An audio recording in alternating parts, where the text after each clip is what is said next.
Hey, Tiger Pro here. Just to recap, I just did an unbox video for the Raspberry Pi 3.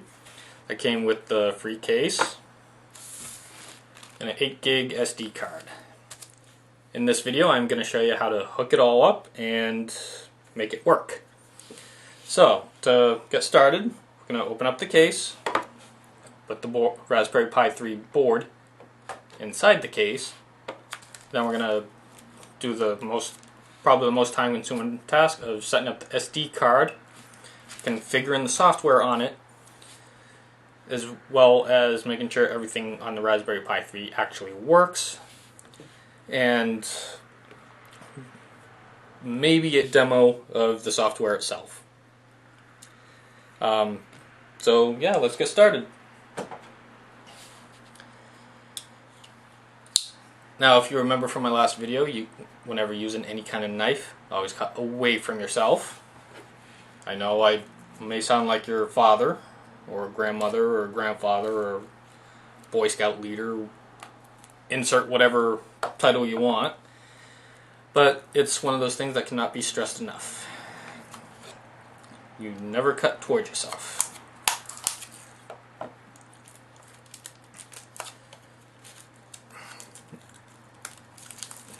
Now, the reason I bought this is because I actually have a need for another Raspberry Pi, because I use these as media centers, and I just acquired myself a new TV, so I figure why not get myself a second Raspberry Pi 3 to set up as a media center on that new TV. And I figured it's a great chance to demonstrate how to set up a Raspberry Pi 3. So, there we go. Alright, now that I got the case open, the board goes in here, just like so. And as you can tell, it is not properly seated. That is one thing that I absolutely must stress, that you double, triple check before you try and close any of these up. Because if it's not seated correctly, it won't get the case closed, and if you force it closed, you could potentially damage the board. And then you are out $35 and have to get yet another Raspberry Pi to replace the first one that you broke. And if it does not want to go in on its own, take it out and try doing a different orientation like I just did. I have this whole edge up here, and let's see if it goes in any better this way.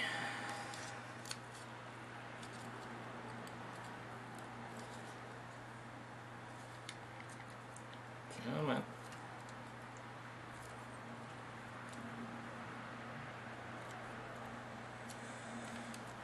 Okay.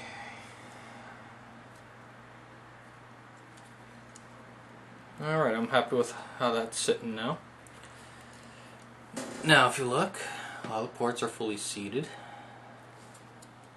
on both sides that have accessible ports.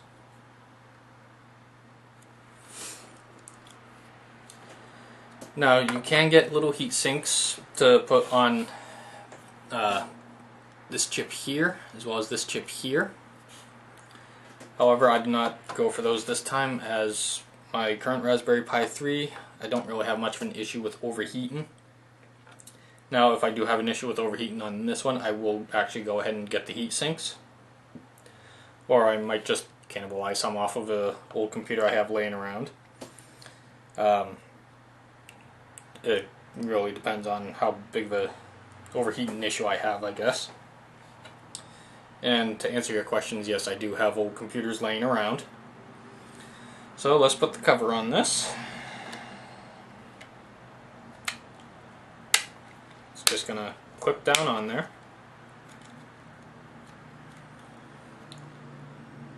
Alright. Now, with the whole thing assembled and everything, you can see there is a slot here to allow you to use your camera port, a slot here for the display port, There's a hole here that I presume is for ventilation. And there are also some little ribs inside here. And it looks like they line up almost perfectly so that you could put a heatsink on the main chip in the middle there. But for that, as I said, it's going to be one of those, if I have a need for it, I will go ahead and do it. Otherwise, there's really not too much of a need to. Now, to power these, or power this one in particular at least, I'm going to use an old Asus charger. Now this charger, I believe, goes to an Asus transformer. I'm not 100% certain on that. It is not the original charger to my Transformer Prime, for those of you who may remember me saying I have one in my Voyo unboxing video, which is actually currently sitting right to my left here. And this also uses a standard telephone cord that you would plug in right there, and the other end directly into this, unless you have one of the wall warts that output 5 volts at 3 amps. This charger outputs at 5.2 volts and 1.35 amps. I have no idea if this is going to work or be adequate enough to power this, but I'm going to give it a try and go from there. Now, let's go ahead and open up this. Pull out the trusty knife again.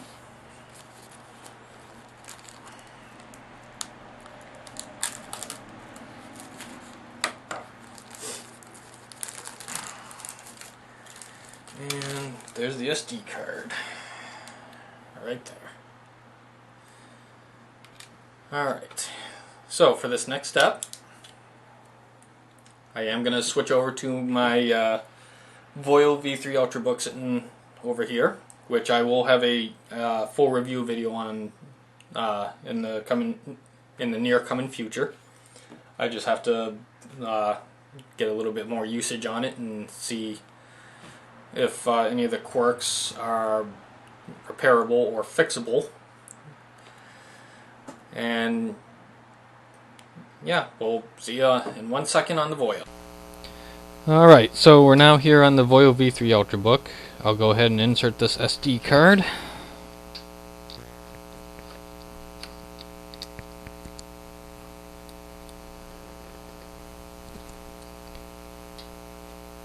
Alright, you can see here that the SD card has been inserted. We're going to open folder to view files. And of course, it's empty, as we want.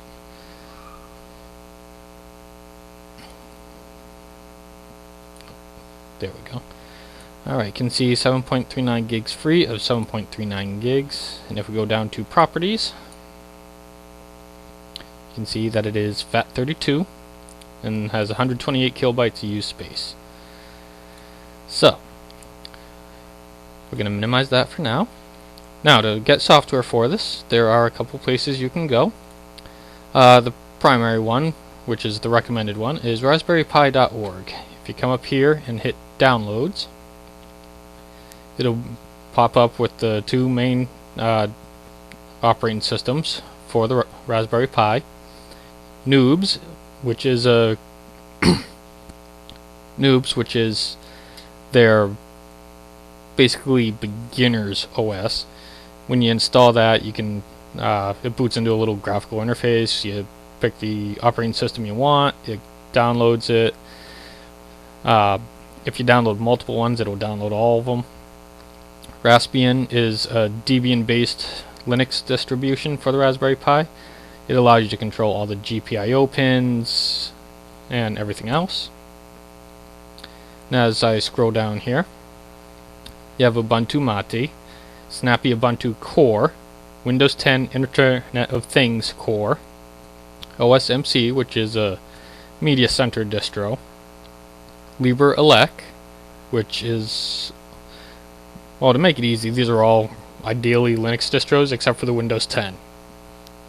RISC OS Some people will say it's not a Linux distro, some people will. I personally say it is.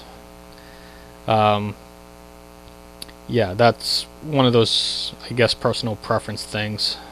But yeah, these are the official downloads that are supported by Raspberry Pi.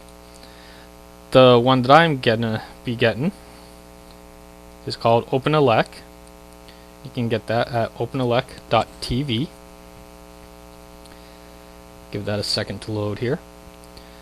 Alright, so when you get that, you go to download.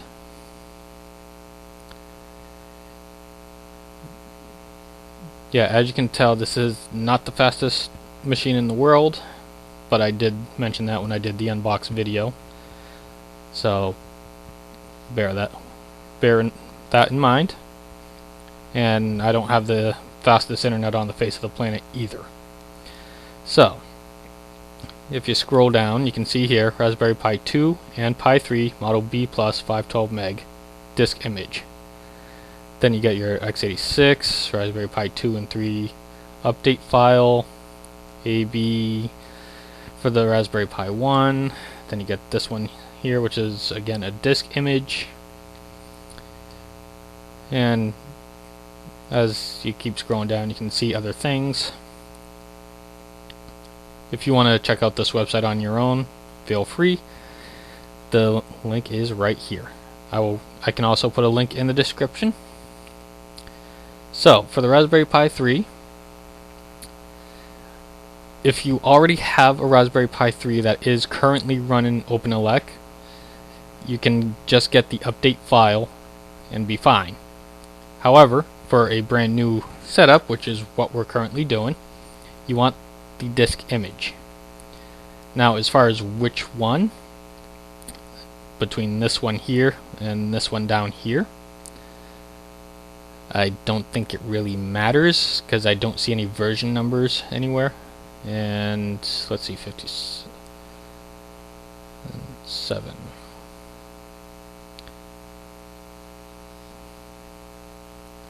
So yeah, the links are slightly different. When you do install it, you can tell it to check for updates. So I'm going to be doing that anyways. So I'm just going to download the first one. And again, it gives you the option of an update file or a disk image. And as I said, you want the disk image. So you hit download on that. Save. Now, in case you guys are wondering, I am not using Google Chrome on this machine. Google Chrome, as some of you may or may not know, is a resource hog. It will chow down the 4 gigs of memory that this little laptop has and basically bring it to its knees.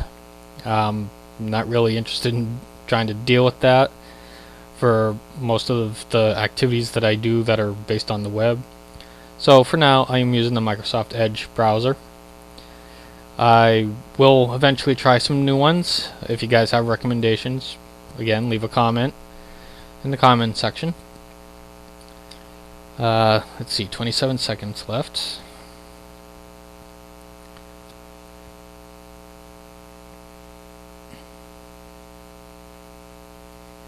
Now, if this laptop had a wired Ethernet connection, it would be a lot faster. However, it does not have one, so I am forced to use my wireless.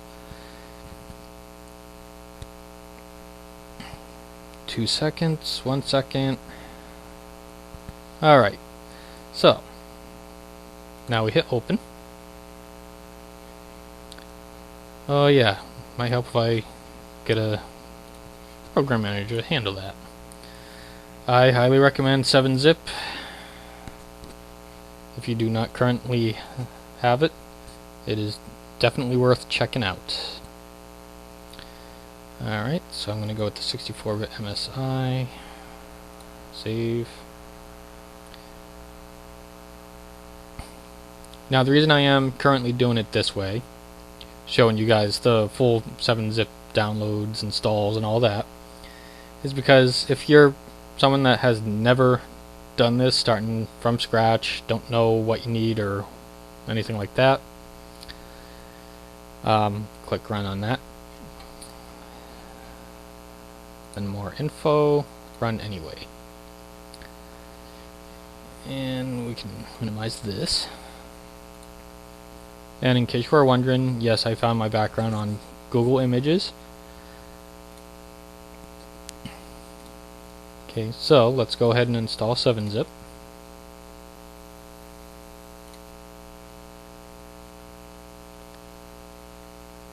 Finish.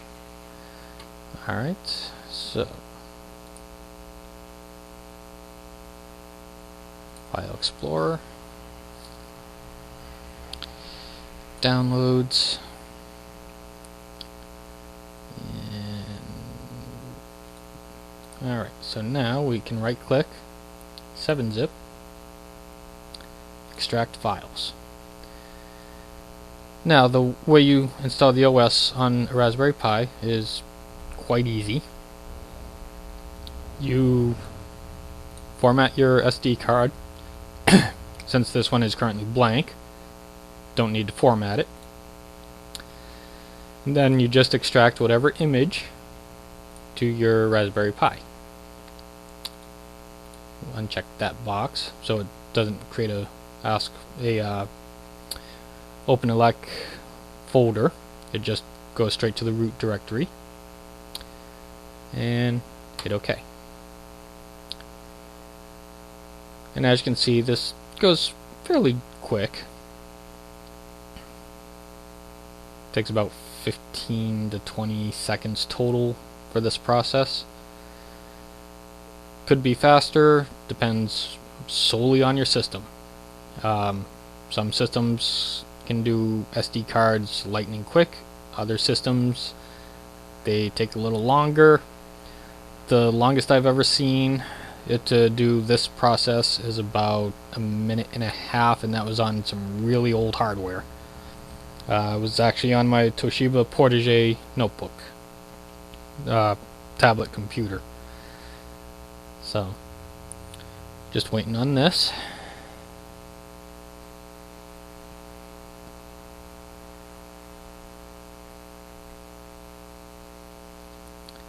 And we're back. Sorry, I forgot that my screen recording software is limited to 10 minutes unless I register it, but since I only have a license for one machine, which is currently on my other main rig, I just installed the demo version on this one, which limits to 10 minutes. So, we left off with the this file here, extracting onto the SD card.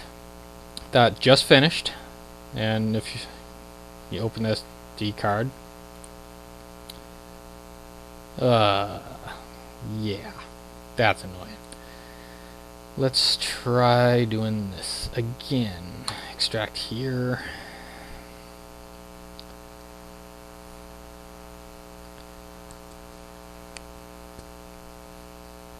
You should have more than one file on the root of your SD card. So if you go through all that, you open your SD card and there's only one file, you have to extract that file as well. On Linux, it automatically extracts both files at once. I do have the Linux for Windows on this laptop. However, I'm not currently going to use that because, as I said earlier, I'm doing this to show the people who have never done anything like this how to do it, what to expect, all that stuff. So as you can see, it's still going fairly quickly. Says it has about 1 minute left, or sorry, that's taken about 1 minute. Alright, so now we got 3 files here. So we can go ahead and eject the SD card at this point.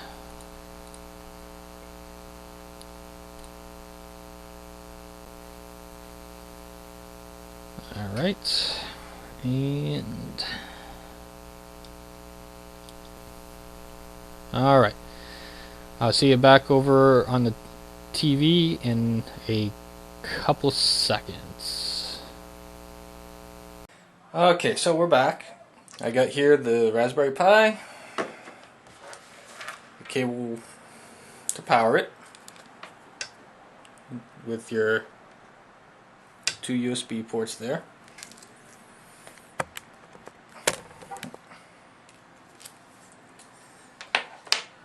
And our freshly created SD card. So, first step, we take our Raspberry Pi, take our SD card. When we put the SD card in the Raspberry Pi, the side with the text on the card there is facing away from the board. Goes in just like that. Now that is a friction hold, so you are not going to hear any clicks or anything like that. And I'm going to go ahead and plug this in the power cord. And you can see here I do have my TV. It's just a little 19-inch that I'm using for testing and setting up stuff. Okay. And also for the initial setup, you will need a wireless mouse as well as a keyboard. You can do it with just a keyboard, which is what I'm going to do. But having both, especially if you're not really familiar with how it all works, is a great benefit. So, as you can see, I just put the receiver for the keyboard and mouse in the Raspberry Pi. Got the HDMI cable. And that goes in the Raspberry Pi, just like that. Make sure this is on the correct input. I believe it's this one. Then you apply power. You'll see the red light come on. And if everything is set up correctly, you'll see a green light start to flash.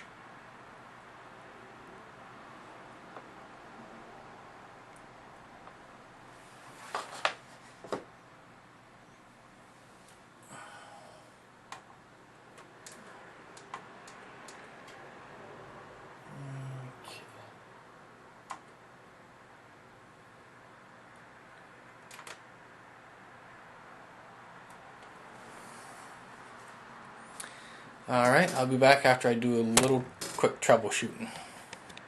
Alright, Tiger Pro back. Okay, so figured out what my issue is. I need to read the directions. Now, to install OpenELEC, you have to use a program called Win32 Disk Imager. This is all on the Raspberry Pi wiki.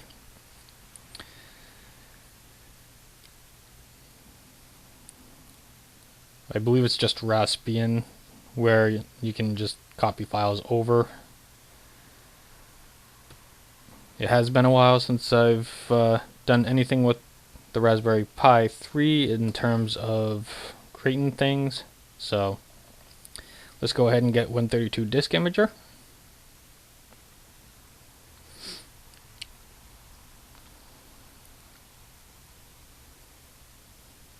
And while we're waiting for that to download,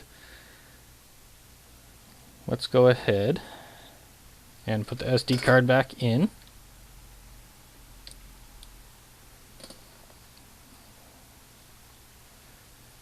Alright, we're going to save that.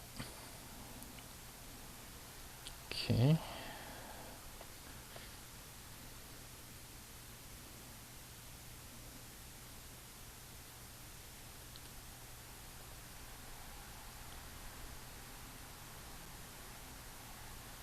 Yes, we're going to install that. Next. Accept.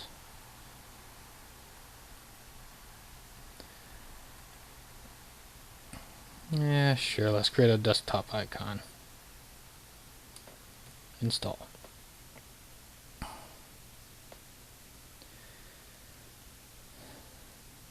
Now I put the SD card back in. I'm not sure why it hasn't shown up yet. Okay, and finish.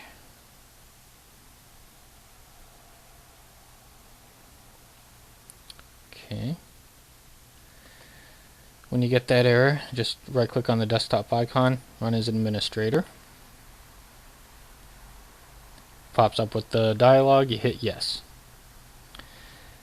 Now this is where you can really bodge your system up and end up in a world of trouble. So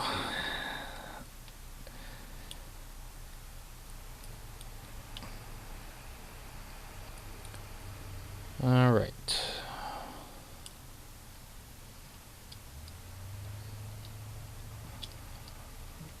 Why are you not working? There we go. Okay. So, let's format this.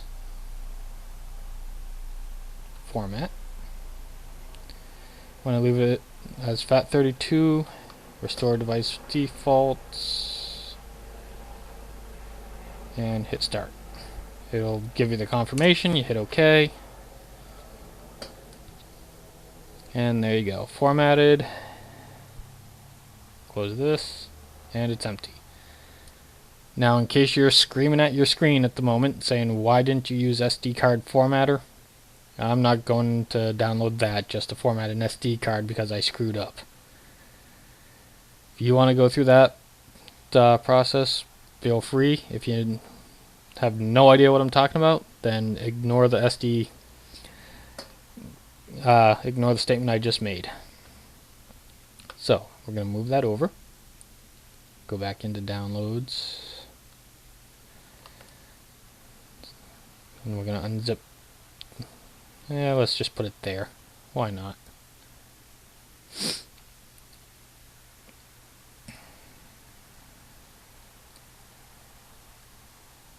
So yes, this will take a little bit, so I'll be... Well, I actually went faster than last time. That's always good. Alright, so let's go ahead and extract this here. Actually, don't even have to do that. Okay, so since we don't need to do that, I'm just gonna delete these. Alright, so if I go back over to this PC, you can see that our SD card is drive D. So on here, select drive D for the device. Then you click the folder. Then what you need is the IMG file that you extracted from the first 7-zip. And ignore that. That's just a quirk of this laptop's trackpad. I have no idea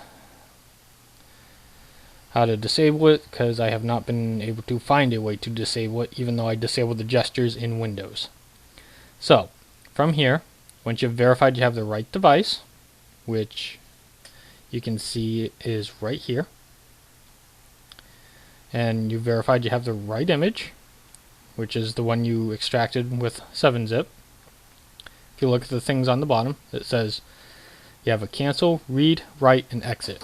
Cancel is grayed out because you're not currently doing anything. Read will read data from the device or your SD card and put it to the image file, or in other words, go from here to here. Write says write data in image file to device, or this way from this device, or this way to this device. Then you got exit. So we want to write data in image file to device. So you hit write. It's going to give you the confirmation, basically saying, are you sure? And since I'm sure, I'm going to hit yes.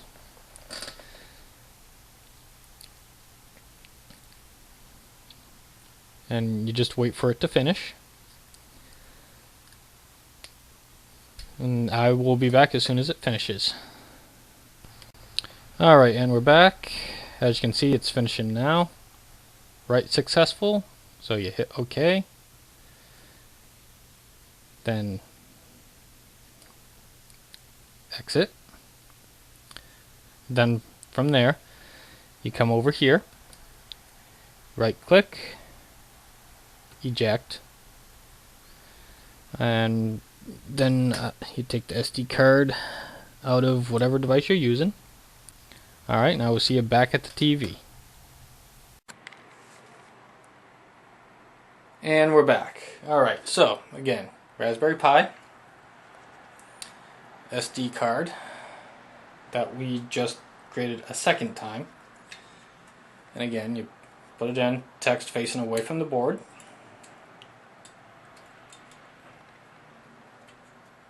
And since it is a friction fit, you're not going to hear or feel any kind of click. HDMI cable, which plugs right into the Raspberry Pi. And power cable. And I have the TV already set to the right input. Apply power. And this time, as you can see, stuff is happening. Now, in case you missed it, by the way, you are not supposed to turn these off that way. I'm just doing it so I can get the light on camera. Alright, so again, I'll plug it in and watch the lights. You'll see red, the green flash, and then well, the red will stay steady, but the green will flash. Alright, so we're going to let this boot up.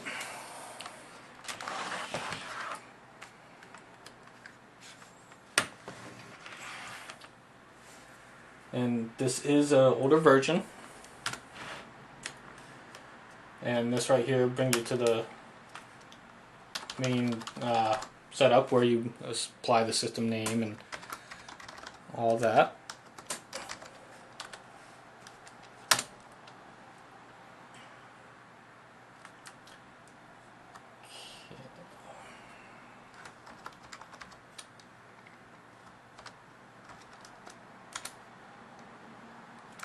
Alright, fine. Go with that. Now, normally it would try to connect to a network, however I currently don't have a network cable plugged in, as you can see. So I'm just going to go ahead and skip that.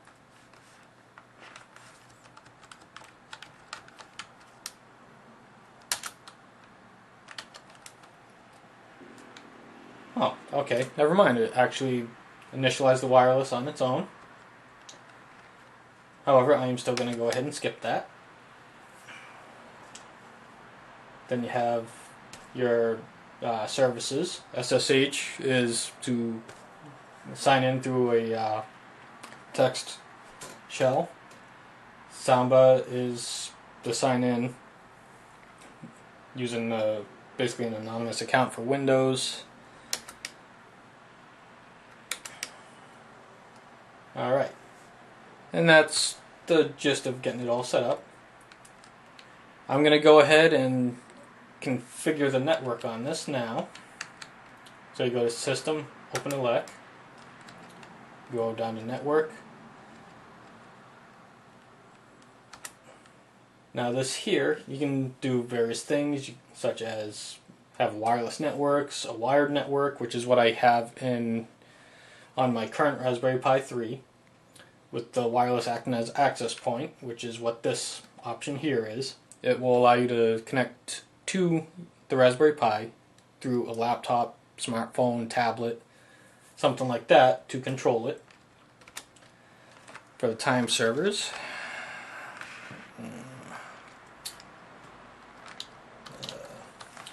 I have to look that up, it's been a little while. Then for connections, this right here is my main wireless, in case you couldn't tell.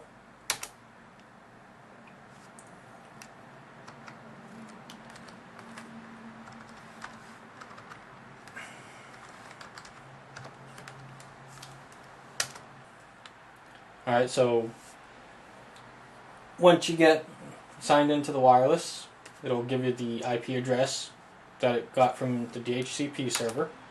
However, I'm not using the DHCP for this particular thing, so what you do,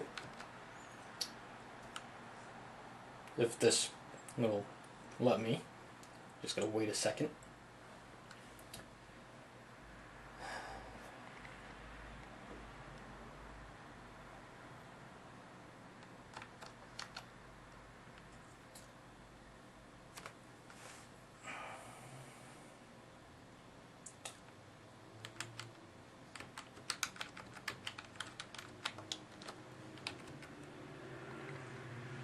Okay, I think I just crashed it, so let's do a reboot.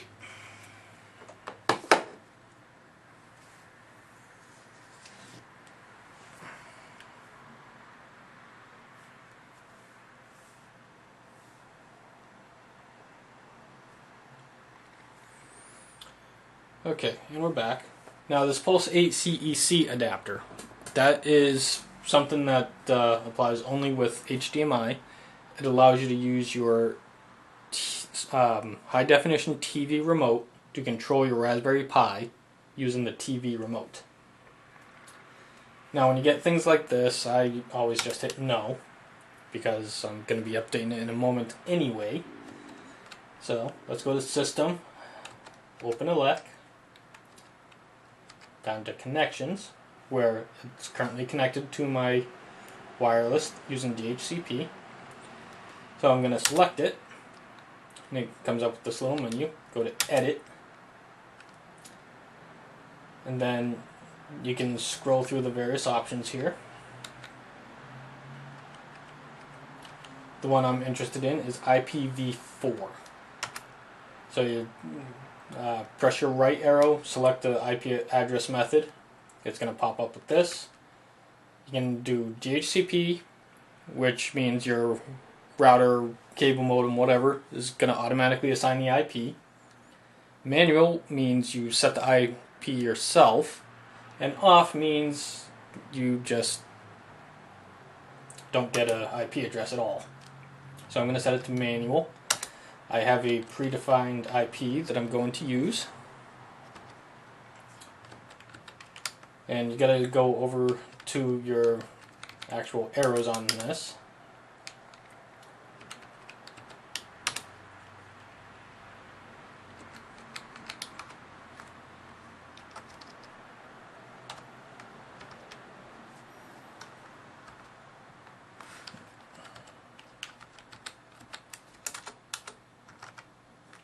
Okay, that is the IP I'm going to use.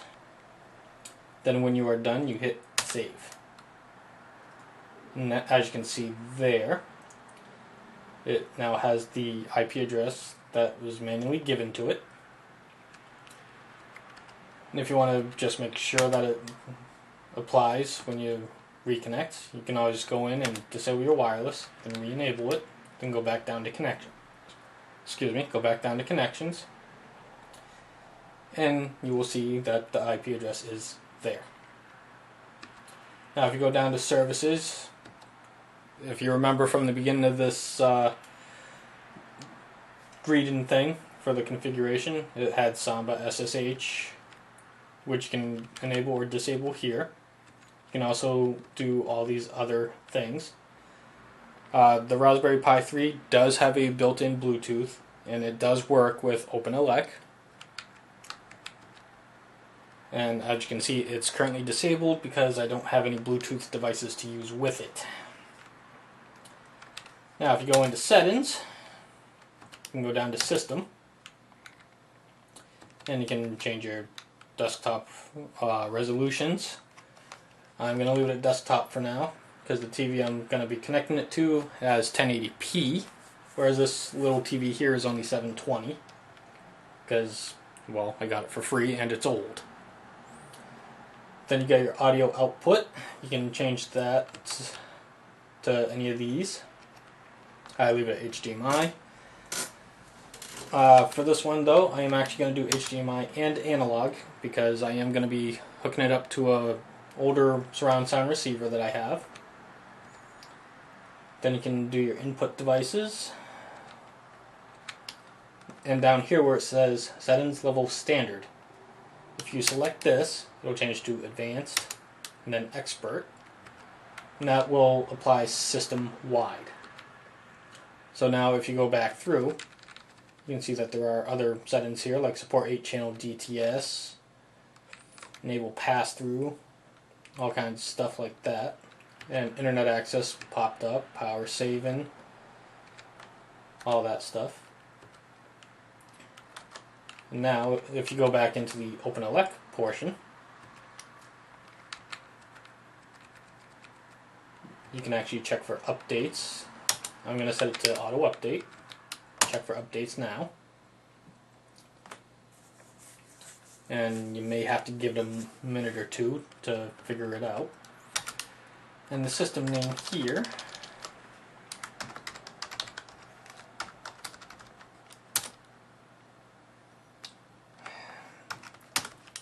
since my other one is currently labeled OpenELEC, this one I'm going to apply OpenELEC 1. So that it doesn't give me network errors. Now for this, you can create system and Kodi backups, restore from the backup. You can even return the thing back to how it was when you first set it up.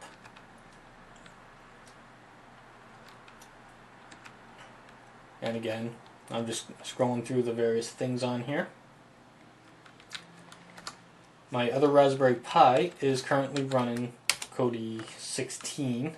This one is 15.2, as you can see right here. Well, hopefully you can see. The camcorder is not the greatest. It'll tell you your storage, your network status, what kind of video hardware you have,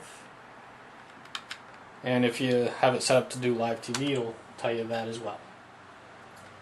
So if you have any questions, please leave them in the comments section below. I can also do a follow-up video a little bit of time from now in case anyone wants one of those. So yeah, that's pretty much it as far as setting it up and all that. I'm not going to go into full details on how I'm going to set this up because I do have live TV I need to configure, which that's a whole separate series in itself that I cannot do any longer because I already have it all set up and I'm not undoing it just to show you guys. Sorry. So yes, if you have any questions, comments, concerns, leave them in the comment section. As always, if you like the video, like it. If you don't, dislike it. And please click the subscribe button because when you guys subscribe, it gives me incentive to create more videos. Till then, Tiger Pro, signing off.